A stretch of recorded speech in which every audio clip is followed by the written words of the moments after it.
Le gouvernement du Premier ministre Sylvestre Ilunga Ilunkamba a été rendu public le lundi 26 août 2019 au terme de l'ordonnance numéro 19/077 du 26 août 2019 signée par le président de la République Félix Antoine Tshisekedi Tshilombo.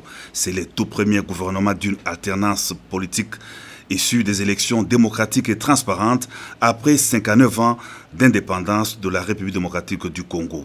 Le gouvernement comprend 60 membres, dont 5 vice-premiers ministres, 10 ministres d'État, 31 ministres, 3 ministres délégués et 17 vice-ministres.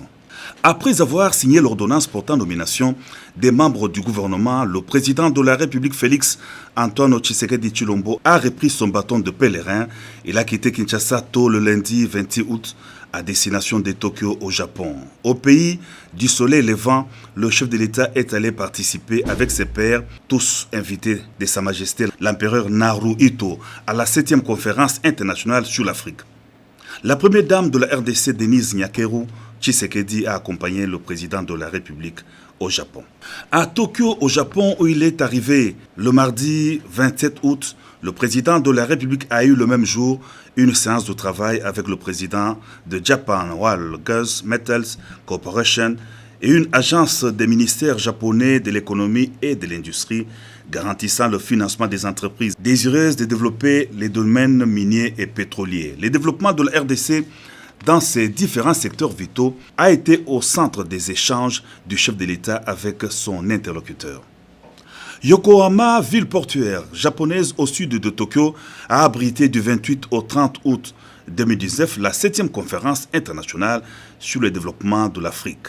Le président de la République Félix Antoine Tshisekedi Tshilombo a participé aux assises de ces grands rendez-vous avec l'Afrique, organisés par le Japon avec le concours du Programme des Nations Unies pour le développement, la mission de l'Union africaine et la Banque mondiale. Ces sommets de la TICAD se veut dans l'espace international un cadre privilégié des concertations pour le développement du continent africain.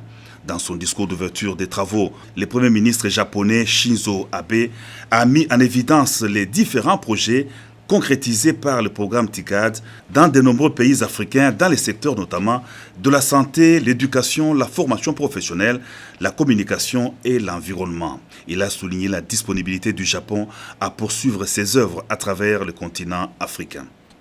Comment les groupes de renommée internationale Toyota et Mitsubishi peuvent contribuer au développement de la RDC?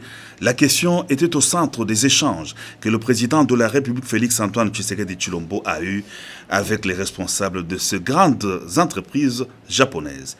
Toyota et Mitsubishi circonscrivent leurs investissements en RDC, non seulement dans l'automobile, mais aussi dans divers autres secteurs, notamment des infrastructures, de la pharmacie et des produits de consommation. Mitsubishi compte par ailleurs rouvrir les portes de ses installations en RDC après des décennies de fermeture.